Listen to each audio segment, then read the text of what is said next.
वीर पृथ्वीराज चौहान की गाथा, एक रहस्यमयी कहानी। क्या आप जानते हैं कि पृथ्वीराज चौहान की महानता सिर्फ उनके युद्ध कौशल में नहीं, बल्कि एक गहरे और खतरनाक षड्यंत्र में भी छुपी थी। एक गद्दार, एक छिपा हुआ सच और एक रहस्यमयी गायब हुआ कैदी, इन घटनाओं ने इतिहास को एक नए मोड़ पर पहुंचा दिया। लेकिन क्या वह सच जो वे छुपा रहे थे, पृथ्वीराज को उसकी सबसे बड़ी चुनौती से भी बड़ा खतरा दे सकता था? जानिए इस रहस्य को हमारे इस वीडियो में, जहां हम आपको ले चलेंगे उस अंधकार में जहां वीरता और धोखे की कहानी साथ साथ बुनी जाती है। चमकती चांदनी रात थी। दिल्ली के किले की प्राचीर पर एक वीर योद्धा खड़ा था, जिसकी आंखों में अडिग साहस और दिल में गर्व की आग थी। यह पृथ्वीराज चौहान थे, भारत के एक अजेय सम्राट।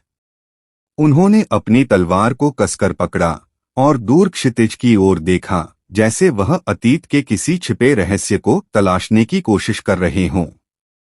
लेकिन उस रात हवा में एक अजीब सा सन्नाटा था, जैसे कोई भयानक तूफान आने वाला हो। तभी किले के भीतर से एक सिपाही हांफते हुए भागता हुआ आया। महाराज, उसने कहा, एक अजनबी संदेशवाहक आपके दर्शनों की अनुमति मांग रहा है। वह कहता है कि उसके पास मोहम्मद गोरी से जुड़ा एक गुप्त संदेश है। पृथ्वीराज चौहान की भौहें तन गईं। मोहम्मद गोरी वही दुश्मन जिसने बार बार भारत की धरती पर आक्रमण किया और हर बार पृथ्वीराज के पराक्रम से हार मानकर लौट गया। लेकिन इस बार यह संदेश क्या हो सकता है? उसे तुरंत दरबार में लाओ, पृथ्वीराज ने आदेश दिया। संदेशवाहक एक साधारण धोती कुर्ता पहने व्यक्ति था, लेकिन उसकी आंखों में कुछ अनहोनी का डर था। उसने कहा, महाराज, मैं अफगानिस्तान से हूं। मैं वहां का व्यापारी हूं, लेकिन पिछले महीने मुझे मोहम्मद गोरी के दरबार में कैद कर लिया गया। मैंने वहां जो देखा और सुना, वह आपको बताना आवश्यक है। दरबार में सन्नाटा छा गया। सभी दरबारी उत्सुकता और भय से व्यापारी को घूर रहे थे।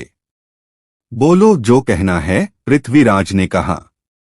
व्यापारी ने गहरी सांस ली और कहा, गोरी ने इस बार एक ऐसी योजना बनाई है जिससे बचना असंभव है। वह भारत के राजाओं को एक एक करके धोखे से खत्म करने की तैयारी कर रहा है। और उसके सबसे बड़े निशाने पर आप हैं, महाराज।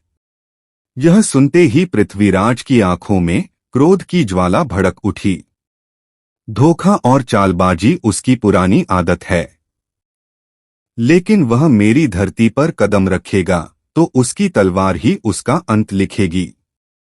लेकिन व्यापारी के चेहरे पर चिंता के भाव गहरे होते गए। उसने धीमे स्वर में कहा, महाराज, यह चाल उससे भी कहीं अधिक घातक है। उसने आपकी सेना के बीच जासूस भेज दिए हैं।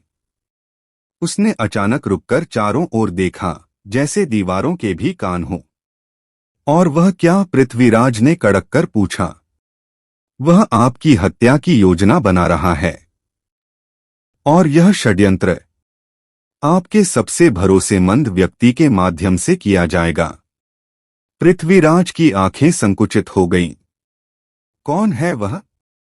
व्यापारी ने धीरे से कहा, इसका उत्तर आपके किले के सबसे गहरे तहखाने में छिपा है। वहां एक कैदी बंद है जो मोहम्मद गोरी का पुराना सेनापति है। वह जानता है कि इस योजना का मुख्य सूत्रधार कौन है। लेकिन महाराज, ध्यान रखें, उस कैदी से जो सच आप जानेंगे वह आपकी दुनिया को बदल देगा। तहखाने का रहस्य। पृथ्वीराज ने तुरंत अपने सिपाहियों को आदेश दिया कि वह कैदी को लाया जाए। किले का गहरा और अंधेरा तहखाना सदियों पुराने रहस्यों को छिपाए हुए था। जब कैदी को लाया गया तो वह एक थका हुआ लेकिन चालाक नजरों वाला आदमी था। मोहम्मद गोरी का षड्यंत्र क्या है? पृथ्वीराज ने पूछा। कैदी ने ठंडी हंसी के साथ कहा, क्या आप वास्तव में जानना चाहते हैं, महाराज? जो सच मैं बताने वाला हूं वह आपकी पूरी दुनिया को हिला देगा। बोलो, पृथ्वीराज गरजे। आपके दरबार में एक गद्दार है, उसने कहा। वह कोई और नहीं बल्कि। तभी तहखाने की मशालें एक भयानक झटके से बुझ गईं। अंधकार में सब कुछ ठहर सा गया। जब सिपाहियों ने मशालें फिर से जलाईं, तो वह कैदी अपने स्थान से गायब था। इस रहस्यमय घटना ने पृथ्वीराज चौहान के सामने एक नई चुनौती खड़ी कर दी। कौन था वह गद्दार और कैसे कैदी गायब हो गया? क्या यह मोहम्मद गोरी की कोई नई चाल थी? इन सवालों के जवाब जानने के लिए देखिए भाग 2, जहां पृथ्वीराज चौहान अपने सबसे खतरनाक दुश्मन का सामना करेंगे और सच्चाई के अंधकार से लड़ेंगे।